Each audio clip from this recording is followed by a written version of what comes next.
Thank you for your interest in renting one of our bark blower trucks.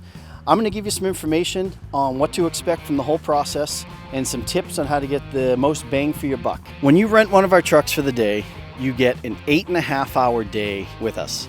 That day includes from when we leave our yard here in Pelham, New Hampshire in the morning, the commute out to you, and then once we get there, you've got us for the remaining time for a total of 8.5 hours.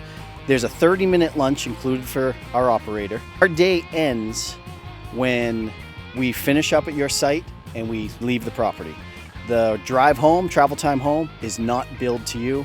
It's only one-way travel from our site to you in the morning. Take into account where your job site is located from our shop in Pelham, New Hampshire. The commute time from here to you is all part of your 8.5-hour day. This is our Finn bark blower. We have 2 of these available. They can each carry 15 yards of mulch. They have 200 feet of hose. This is our express blower. It holds 45 yards of mulch. It has 300 feet of hose, and it can blow mulch on huge hillsides, long distances. There's not much that this truck can't do. When you have a truck on rental, it is your responsibility to load the truck with mulch. The loading height of our express blower is 11 foot 6 inches. Our Finn blowers are both 10 foot 6 inch loading height, and on both Finn blowers we have a swinging door that will lower the height to 8 foot 6 inches if you need to load with something smaller. However, keep in mind, if you load with the swinging door, you're not going to be able to fit a full 15 yards of mulch in the truck. A big part of having a productive day is the condition of the mulch that you're blowing. If we're blowing nice dry mulch, it's going to go through the machine nice and smooth, minimal issues, and you're going to get a lot of yardage down in the day. If the mulch is all wet and soggy and damp, it's going to move through the machine slower. We're going to run a bigger risk for clogs, and the overall production is going to be down quite a bit.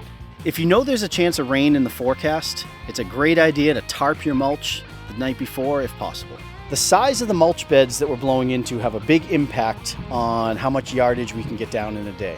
If we're blowing into big beds that are 4 or 5 yards per bed or bigger, we can really empty one of these trucks much faster.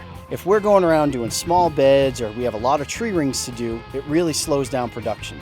We can do tree rings, but if you have a lot of them to do, my recommendation is that you get them hand mulched ahead of time. Our Finn blowers carry 200 feet of hose, and our express blower carries 300 feet of hose. They are most productive when they're blowing through a shorter length of hose. If you have any beds that are far away, by all means, we can blow 200 feet or 300 feet away with no issue. But the further away that we blow, it's more hose to set up and drag around. And the further away from the machine we're blowing, the slower it blows. You're going to get the most production on beds that are closer to the truck, closer to the street, with shorter hose. You will be providing hose laborers to assist with our blower for the day. If you were to give us one hose laborer who's an 18-year-old kid who's paying more attention to playing on his cell phone and looking up at the sky, it's going to severely slow down the production for the day. The most productive days are when we have 2 solid laborers. They're going to assist with the cleanup of the overspray of the mulch. They're going to be moving the hose around, assisting the blower. They're going to be moving the truck up from space to space through the property, keeping everything moving. And they're also going to be loading the mulch into the truck as we go. At the end of the day, you're going to get many more yards of mulch down on the ground with a couple of good hose laborers. A key component to a really productive day is where your mulch pile is located. If you have us picking up mulch from a nursery that's 30 minutes away from your job site and then 30 minutes back, we've just burnt up over an hour going to pick up mulch. It's a significant hit to the production of your day. If you have your mulch pile on site, we can show up in the morning, get loaded, and keep this truck blowing all day. Your production is going to go up significantly in that case. Something to keep in mind is that at apartment complexes and 55 plus communities, the mulch beds are typically much smaller.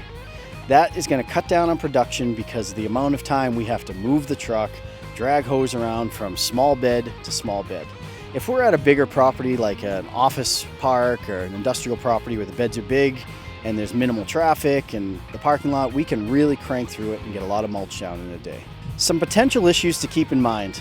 When we're blowing black mulch near white fences or lattice work or light posts, we run the risk of getting dust on there or the mulch hitting the fences and staining it. Also, you run the risk of staining on pavers and walkways, patios, stuff like that. The black mulch can leave a residue behind that's really hard to clean off. Blowing mulch into a bed that has lots of annuals and perennials can be a potential headache. When the mulch goes into the bed, it can hit the plants, it can damage them, it can stick to the plants and make it hard to clean off. These types of beds might be best to be done by hand. Thank you for taking the time to watch this. If you still have any questions, give me a call and I'll be happy to chat with you, and we can come up with a plan that's going to work best for you.